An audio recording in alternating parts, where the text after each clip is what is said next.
Messieurs, Jean Charlemagne est un gars qui n'a pas une très belle fiche, mais il est capable de ramasser les coups, Bernard, comme on dit. C'est pas un client facile, je le connais, a fait une carrière amateur, je l'ai suivi pendant quelques années, et là maintenant chez les pros, même s'il ne le gagne pas souvent, il donne une bonne opposition. J'ai assisté à ses deux derniers combats, deux défaites, une par décision partagée, une autre par décision unanime.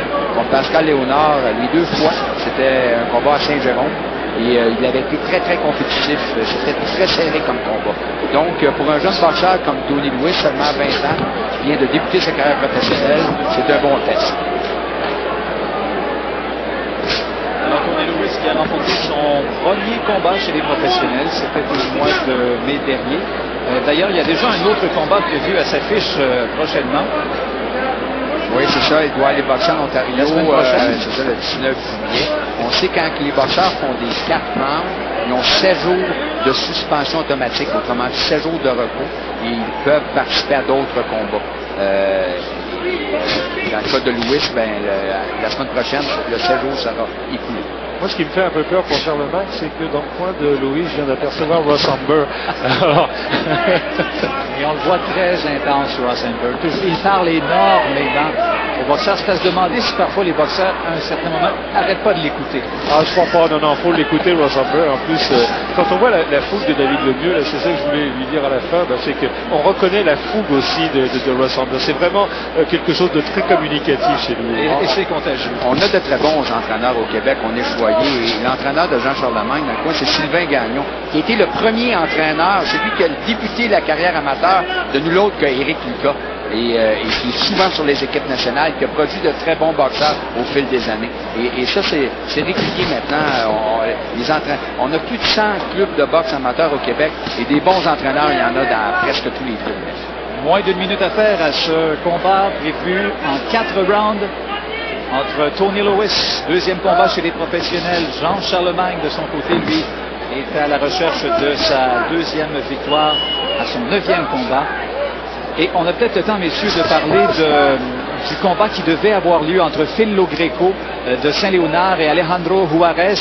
Qu'est-ce qui s'est passé pour qu'on ne puisse pas le présenter dans la carte? Les boxeurs étrangers qui viennent à Montréal doivent passer obligatoirement un électroencéphalogramme et aussi des tests sanguins plus un examen général. Et dans les tests sanguins, il y a l'hépatite B, l'hépatite C et le HIV. Malheureusement, il y a eu un test positif dans le cas de Juarez.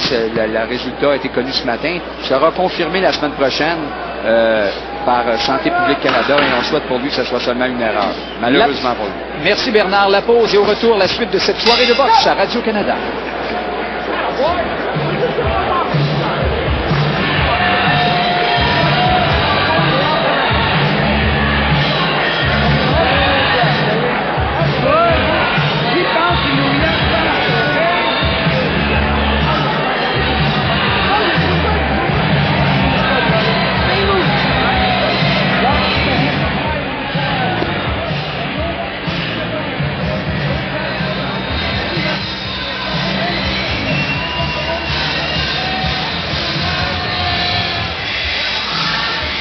Alors, Guy Jutras a donné le premier round à Tony Lewis.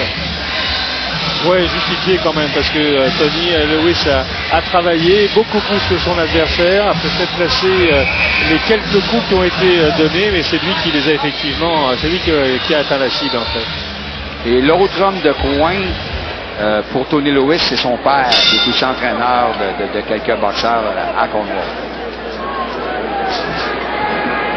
Un deuxième round en cours. En marge de ce combat de championnat du monde des super moyens de la WBA qui sera présenté un peu plus tard, bien sûr, en direct sur les ondes entre Joachim Alcine et le portoricain Daniel Santos. On en parle depuis tellement longtemps. On voit les gens ici là, qui sont...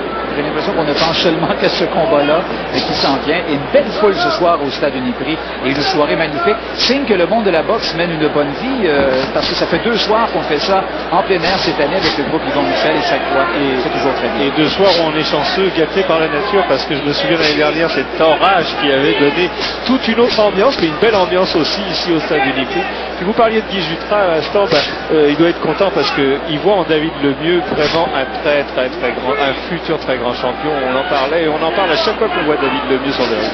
La vitesse de Tony Lewis là, est en train de désarçonner Jean Charlemagne. Il est très difficile pour lui de contrôler ça. Et Lewis se donne des angles en plus. Et sa technique est plus assurée que Charlemagne. Donc, il est en train, lui, de bâtir son combat de façon gagnante. Mais comme Bernard, tu le mentionnais en ouverture de combat, il est quand même assez coriace, Jean Charlemagne. Il est capable d'encaisser les coups. Ah, il a beaucoup d'expérience, Jean Charlemagne. Au-delà de ses combats amateurs, on a eu beaucoup. Il a été longtemps dans les gymnases et il n'a jamais cessé de s'entraîner. C'est un gars toujours en bonne condition physique, même avec un talent limité.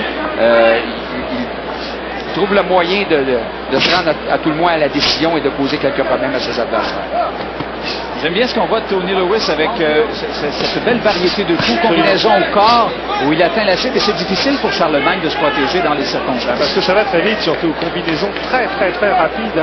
Et on voit Lewis qui varie les combinaisons, donc qui effectivement embête quelque part et empêche surtout son adversaire de placer au moins une petite combinaison. Ça va vraiment très vite pour Charlemagne. Charlemagne tente de compliquer les choses à Lewis en tournant gaucher à quelques occasions, mais ça n'a rien changé à la technique de Lewis. Et surtout, remarquez le bouger de pied de Lewis se déplace harmonieusement, ne croise pas les jambes, il se donne des angles pour trouver les ouvertures.